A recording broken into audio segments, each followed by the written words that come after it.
Hi, everybody. Captain Lou here. Welcome to another edition of Captain Lou's Championship Years in Sports History live on the Captain Lou Sports Network on YouTube and 12ouncesports.com. Our first month or so of the Captain Lou's Championship Years in Sports History, we have spotlighted 1984 as our championship year, our first one. And we've got a great program lined up for you tonight as winding up our 1984 spotlight. We're going to take a look back at one of the best teams, probably all time in the NFL for a single year, and that was the 1984 San Francisco 49ers and their run to a Super Bowl championship, their second under head coach Bill Walsh. And we had an opportunity to talk about that with a three-time Super Bowl champion with the San Francisco 49ers, Randy Cross, offensive lineman, multiple-time Pro Bowler. Great conversation with Randy as we, again, take a look back at the 1984 San Francisco 49ers. We hope you enjoy it, and it'll come up right after this here on Captain Lou's Championship Years in Sports History. Do you need tickets? We have you covered. We have soccer from anywhere in the world. Any venue from any sports. That means we have college and professional football. We have baseball at every level. We have every Power 5 matchup. Remember, costumes and paints are optional. You want to see Broadway? We have them too. We have every concert from every artist.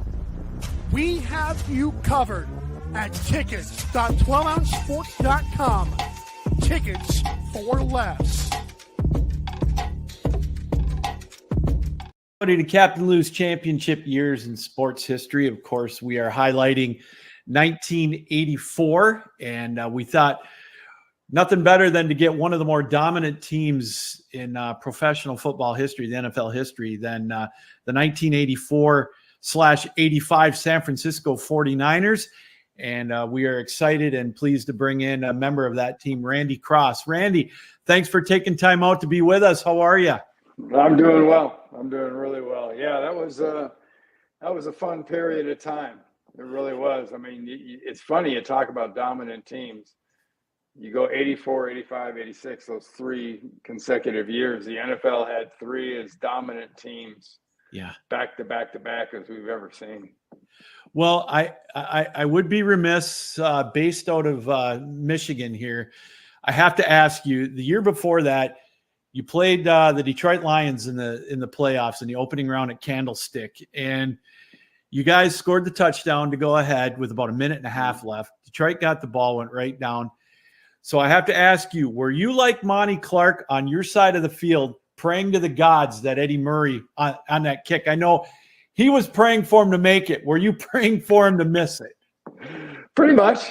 Pretty much. That's about all you have to resort to when you're in those situations. And yeah, when you're doing it against a guy that kicked as well as Eddie did, you were usually kind of whistling through the graveyard, just wishing and hoping. Yeah. So, but yeah, unfortunately for us, it didn't work out. He didn't quite get it to hook. And then I won't dwell too much on the following game because you guys came up a little bit short. But obviously, I'm sure you used that coming into training camp in that dominant year of 84. Yeah, there wouldn't have been an 84 Niner team, I don't believe, as good as we were.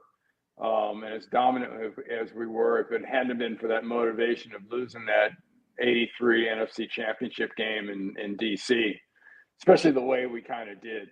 Yeah, we got behind big, we stormed back, and then depends on whether you're a Skins fan. I'm sorry I said Redskins, or a 49er fan. It depends on how you look at those penalties towards the end of the game and the points that ensued. But that motivated, I know it motivated me. And I know plenty of guys on that team have talked about sort of the fire that instilled in us coming into that next year. You know, it's amazing. I looked at your 94 or your 84 roster, and, you know, coming into training camp, if I'm not mistaken, Randy, you only had one rookie that made that final roster coming out of training camp, coming into that opening game. Yeah, I believe Michael Carter. I believe so. But yeah, because he was coming off the Olympics in LA that year. Right after that is when he joined us because we drafted him. But yeah, it was a stacked team, and that was the best team I played on. Yeah, and I think a lot of that is a testament to the trading skills of Bill Walsh and the appeal of playing for Eddie DeBartolo. Yeah, helped to build that roster because the Chargers, for some reason, went brain dead from 81 to 84 and decided to give us Fred Dean and Gary Big Hands Johnson and Louis Kelcher. I mean, it was crazy because that team's known for Joe Montana. right. You know, most of his teams are, and for Roger Craig's big 3 touchdown game in the Super Bowl, and our offense was unstoppable that year. But that doesn't say anything, or doesn't say nearly enough about, you know, Ronnie Lott and that defense. And if you go down that defensive side of the ball, Yeah.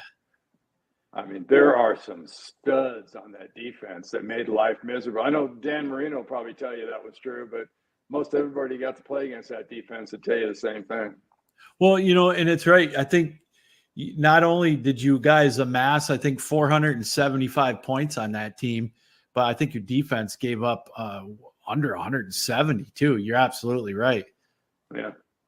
It was awesome all the way around.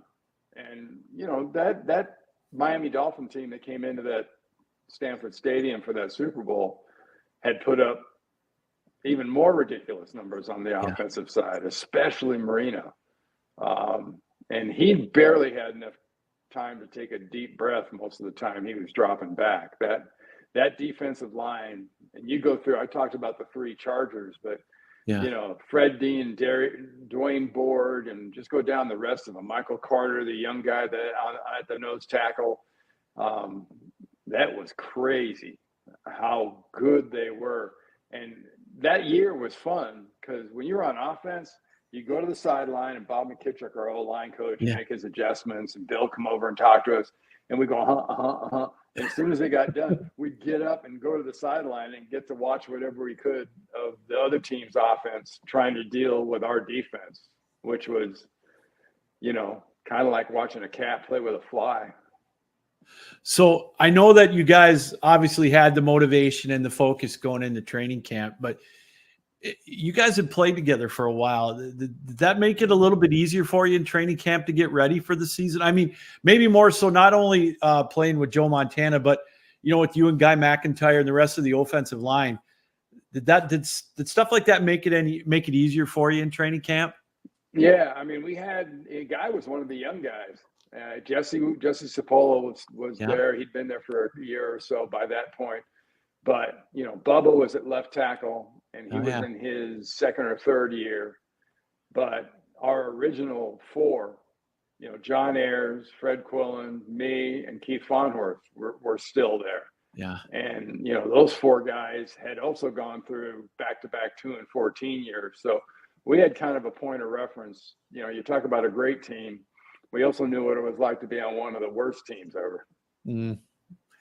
Yeah, it was kind of a slow start for you, I remember. And then, you know, you won the Super Bowl in 81 against Cincinnati. And so coming into 84, that was your first playoff loss that you experienced. So that had to have been a little bit of an adjustment too.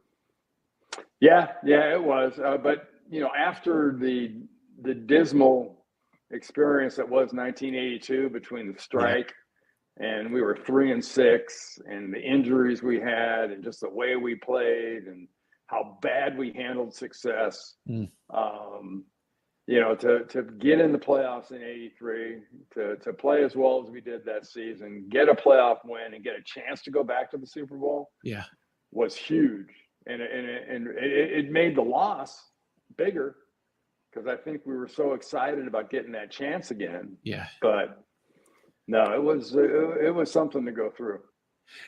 Can I ask you real quick? The only reason I want to ask you this, that's a great point you just brought up. Here locally, the Lions had one heck of a year. You know, they went to the NFC Championship game, which they hadn't done. They've only done once in 65 years. You know, how tough is it to handle success, being on top of the mountain? I mean, that had to have been an adjustment. Obviously, you said you didn't handle it the greatest in 82. I know you had the strike, but how difficult is that? It's hard.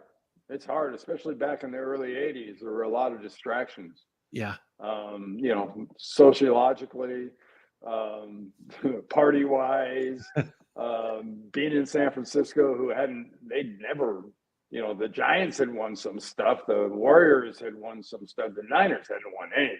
Yeah. Across the bay. I mean, if you wanted to see winning football early in my career, you went to the Raiders game in Oakland. Okay. But when we did that, and we had fun, and we kind of betrayed a lot of trust when it came to Bill Walsh, and I think he dealt with that team accordingly, and that helped make that team in '84 so good, and then those ensuing years. Yeah.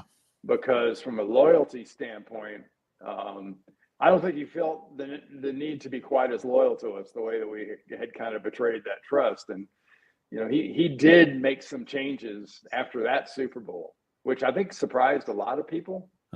But that 81 team won a Super Bowl, and I'm not positive on the real number. I think we had 14 to 15 guys that were on that roster for that Super Bowl in Pontiac.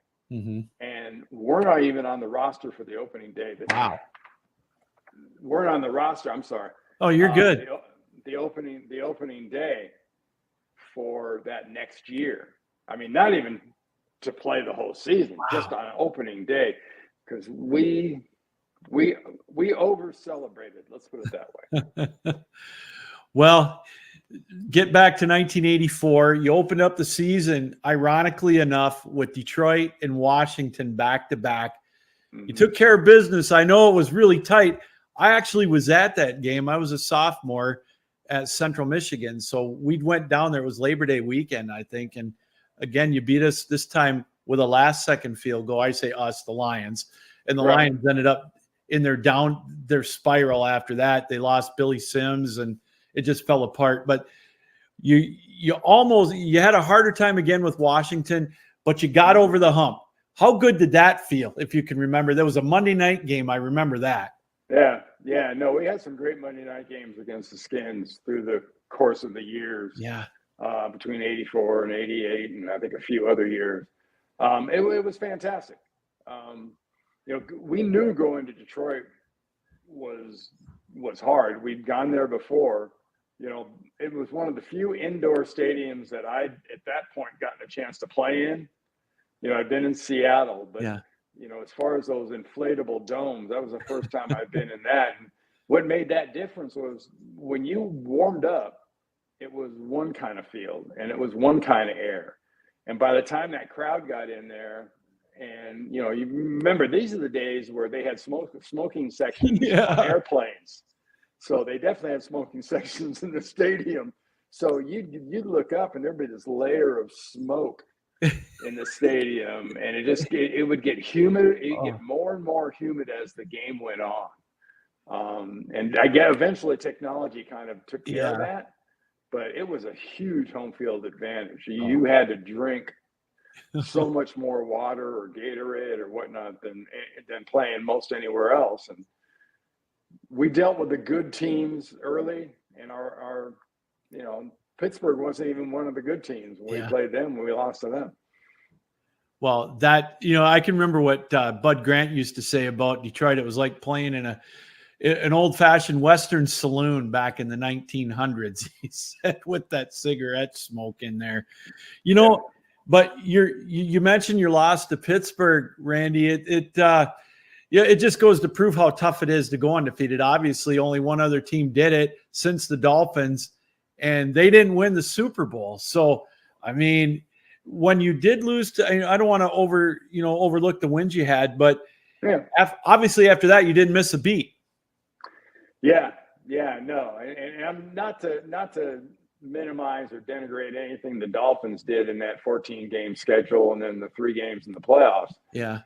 But, you do it, you start getting into those 18-0 like New England did. They became the 3rd team to go 18-1. Yeah. Which is exactly what you don't want to do. And they did it the exact way you don't want to do it. Yeah. I'm not sure if it'll ever happen, especially now that we're playing more regular season games. Yeah. And I'm pretty sure what New England did in going 18-0 to get to the Super Bowl, we may see that again, but I'd be extremely surprised if it happened. I just, Randy, I don't see it happening either. And I'll tell you what, and obviously I didn't play professional football. I didn't play college football, but they don't practice as early or as hard as they used to in the preseason. I don't know. And I'm not saying it's good or bad, but I just don't know that it just seems like it just takes a lot more out of these players now to be able to do that, than it may have been. I'm not saying it was easier to do back in your day, but it just seems like it might be. Well, I think the Players Association has done a really good job of making the game safer. Yes. And the NFL has cooperated.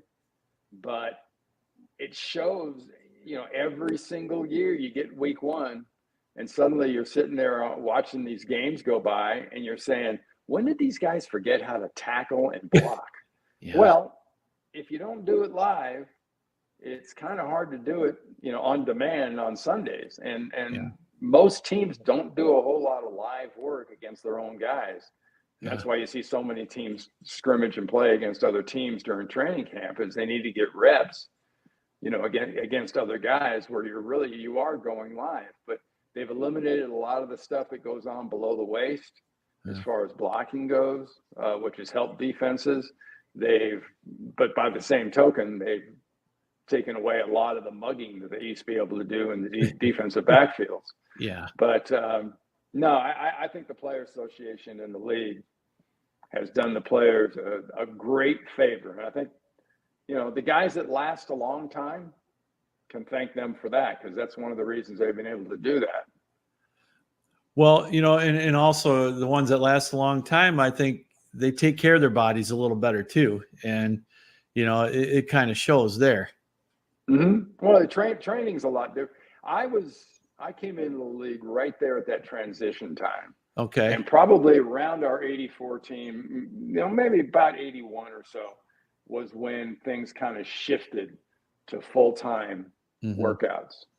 I'd be embarrassed to tell you what I made a year, my first 5 years in the league. And that was the 5th year was a Super Bowl year. Right. But, as it got in, I finally got into, 6 figures.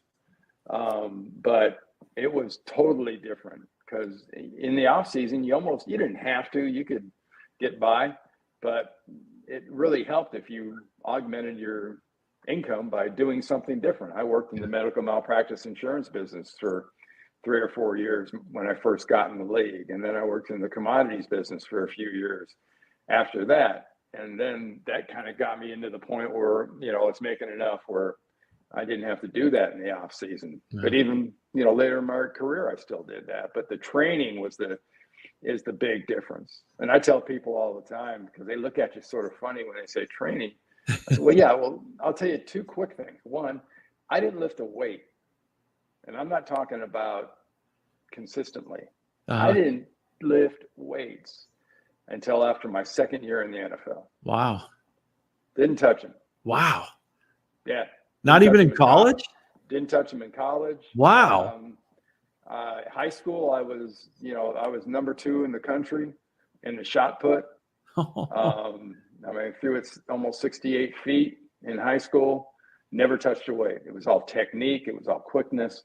And it was all stuff that was able to use in football. It really transitioned over well for me. Yeah. But my son played quarterback, played at Wake Forest and played a little at UCLA, played in high school and whatnot. But he started training in about the 9th grade. And I mean working with a trainer, not the coaches in the weight room. 3 days a week, he's with a trainer. Wow. He was stronger as a junior than I was until my second year in the NFL when I actually discovered weights. That's crazy. Wow, Yeah. that's interesting. We're joined by three-time Super Bowl champion Randy Cross from the 1984 Super Bowl champion San Francisco 49ers here on our championship years in sports history. Randy, you guys, like we mentioned, 15-1. You clinched the division early, and I looked by the scores. It didn't look like it took much to keep you motivated because you won out, but it didn't really look like you took the foot off the gas pedal. No, and I think you got to credit the leadership. Yeah. On our team, especially a presence like Ronnie Lott, that would totally, all the time. He was very insistent, as was Bill Walsh, about what you put out there. You are what you put on the field. And, if you're going to go out there, and you might as well kick their ass. Why? Right. Yeah. Why let up? Why ease into the playoffs? Because, the history of our game and the history of every other professional game is littered with teams that were great in the regular season, coasted, and then got smacked in the playoffs. And, coincidentally, a couple of years later, we did the exact same thing where we had probably the best team in the NFL, kind of eased into the playoffs, and divisional round lost that first game. And, that was a lesson I unfortunately had to learn, but I think the leadership in that organization, starting with those two guys specifically, I'd say really meant a lot.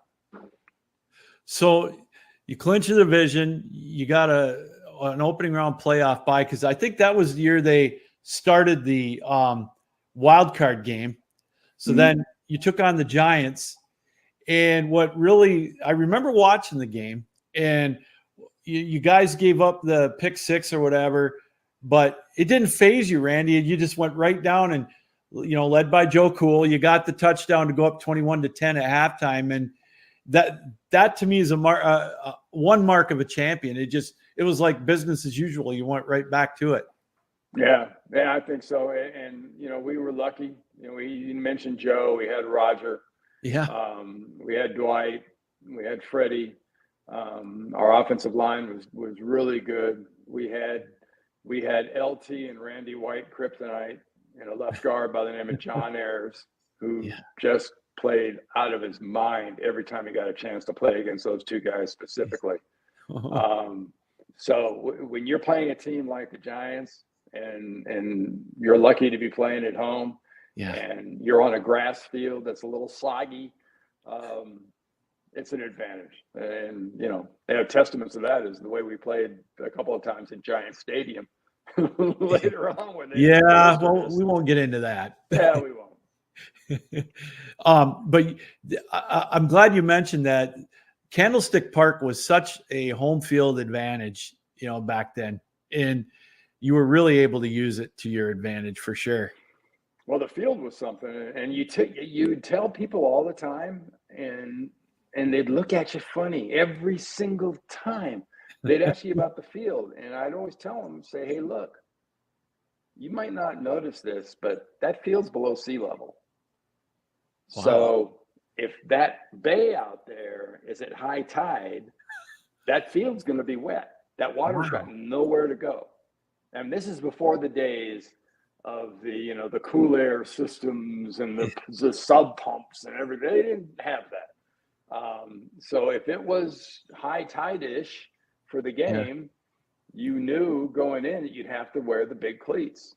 And, especially in a playoff game, we always started fast. And that was one of the keys for us is there were a lot of people slipping and sliding, but they weren't wearing our uniforms. Also, you guys, later on in the conference championship game, you got the Chicago Bears.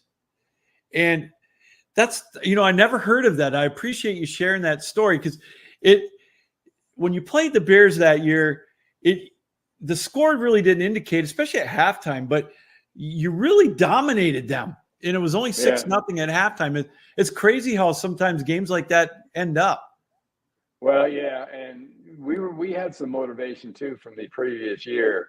Yeah. Because in '83, I believe we were 10-6 that year. One of our losses was to Chicago.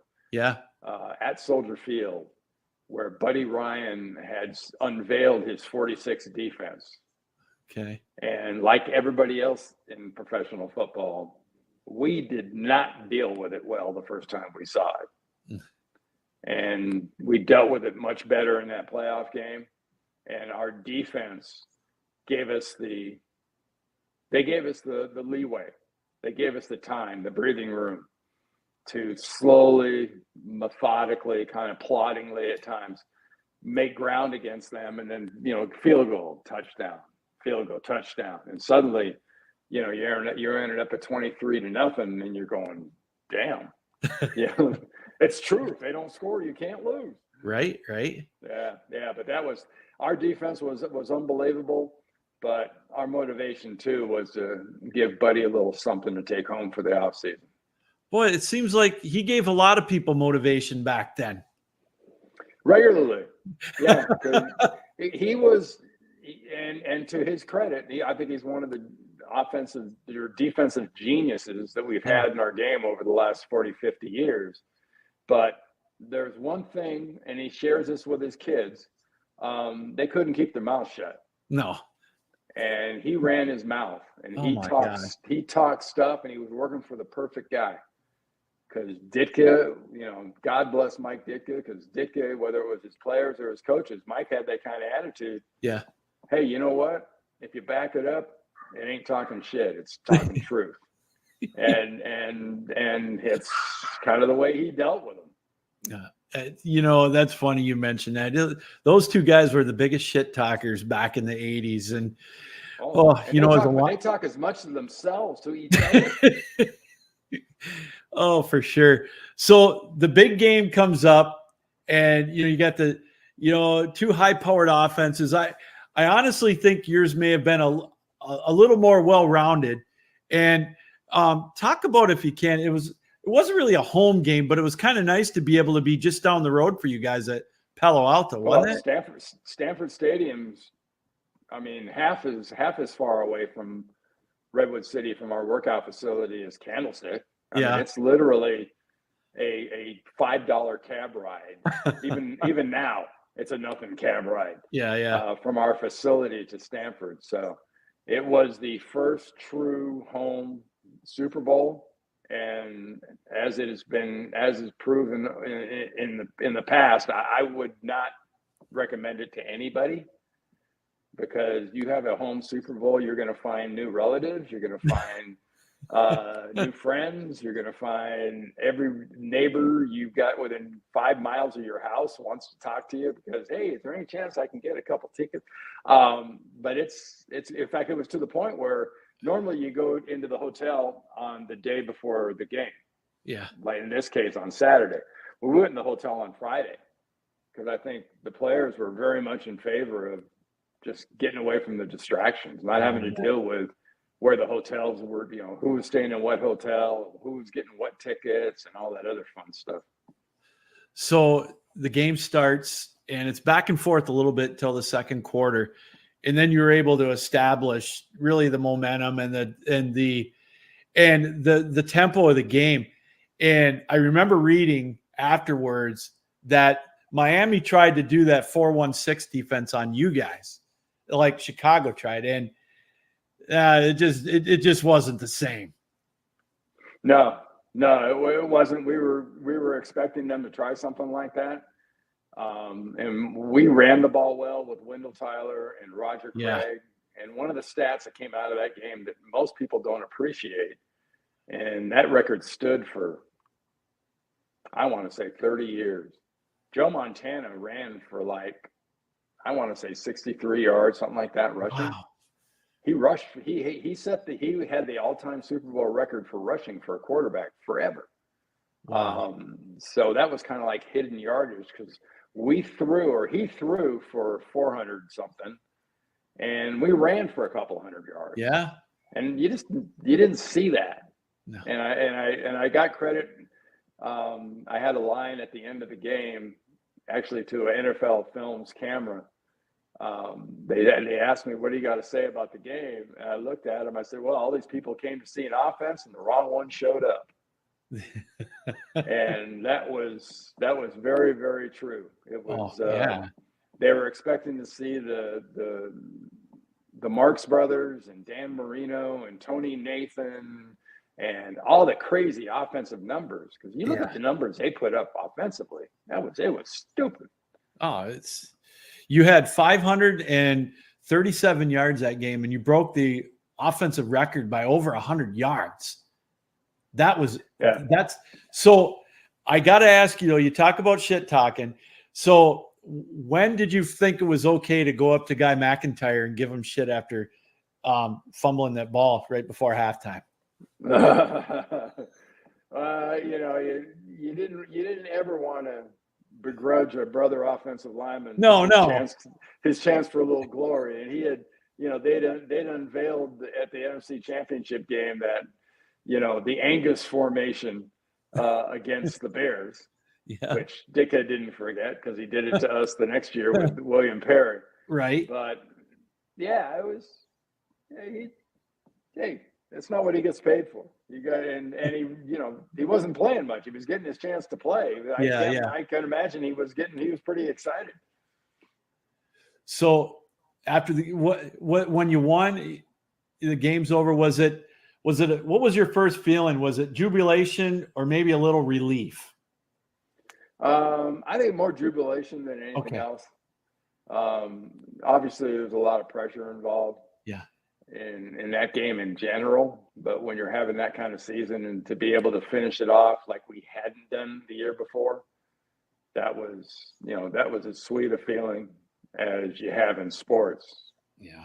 And it's something you can't really tell people about how high a high that is, as much as it's also how to tell people about what a low of almost getting to the Super Bowl. I tell people all the time, there's only one thing worse than never winning a Super Bowl, and that's winning one, because you know what you're missing.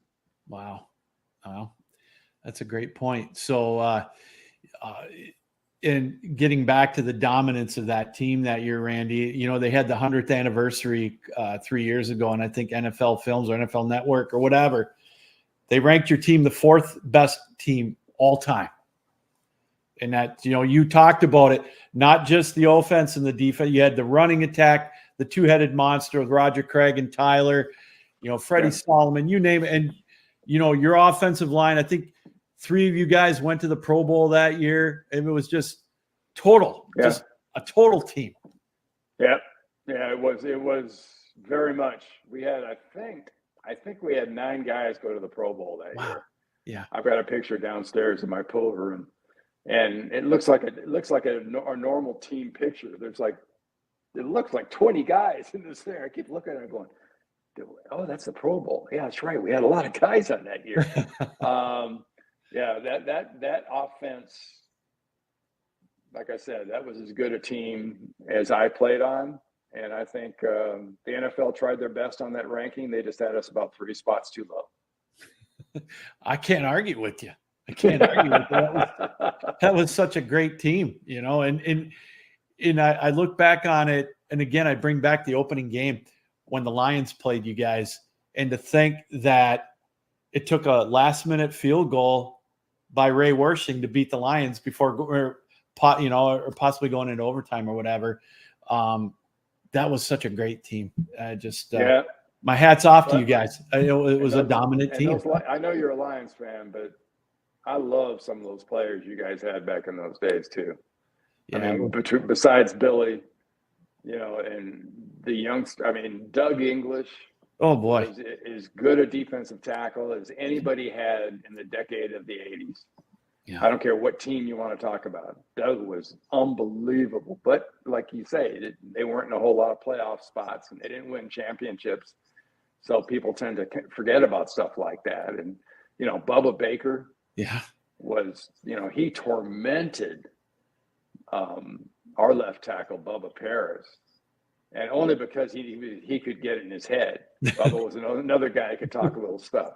But those teams, and Billy Sims, was one of those running backs. I'm not sure if it's kind of like you see things all the time on Twitter X. Yeah. About, every once in a while somebody will post a thing for Barry Sanders. Go, it's time to post another one of these again because you guys might have forgotten how good he was. Oh. And I think people ought to post more of those too about Billy. And I mean that run, that half hurdle, half karate kick. Yes. He did, where he put his foot in the DB's face Yes. and stopped him cold. It was like, oh, wow. Houston Oilers, if I remember right. Yeah. And, I'll never forget his first game as a rookie against the Rams. He had 4 touchdowns.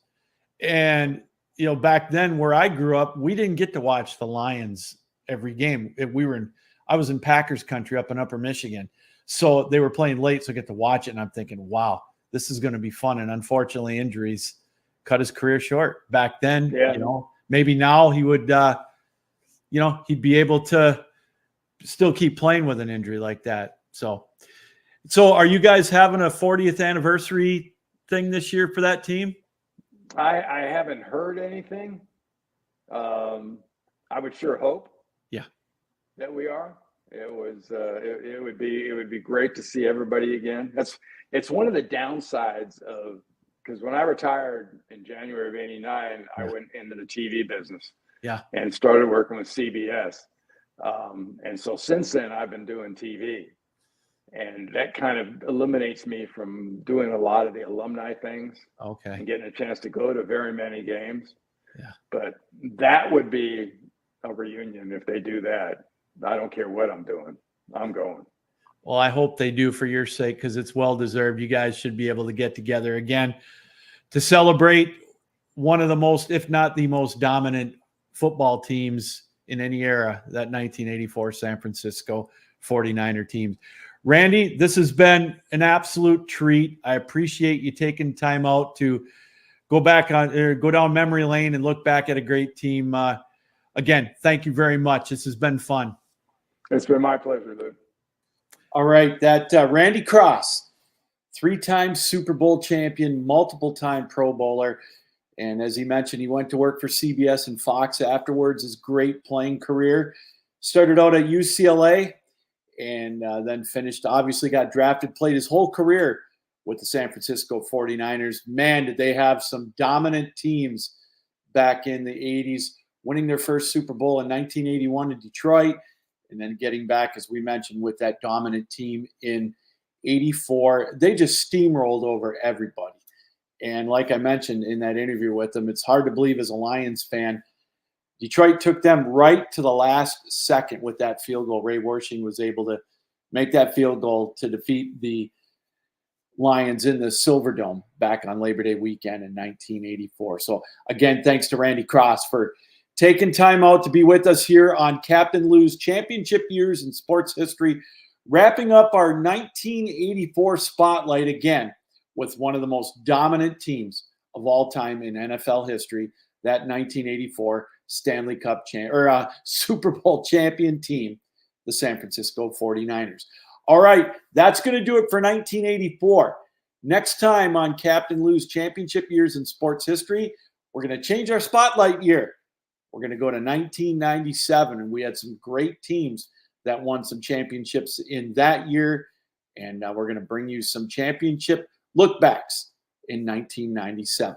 All right, again, thanks to Randy Cross from the San Francisco 49ers for joining us, and thank you for taking time out to be with us here on Captain Lou's Championship Years in Sports History on 12 Ounce Sports and the Captain Lou Sports Network on YouTube. And again, you can find this production on podcast form on Apple Podcast as well. All right, Captain Lou saying keep your heads up, keep your sticks down, keep your feet moving, and as always, keep your minds open. Until next time, Captain Lou saying so long.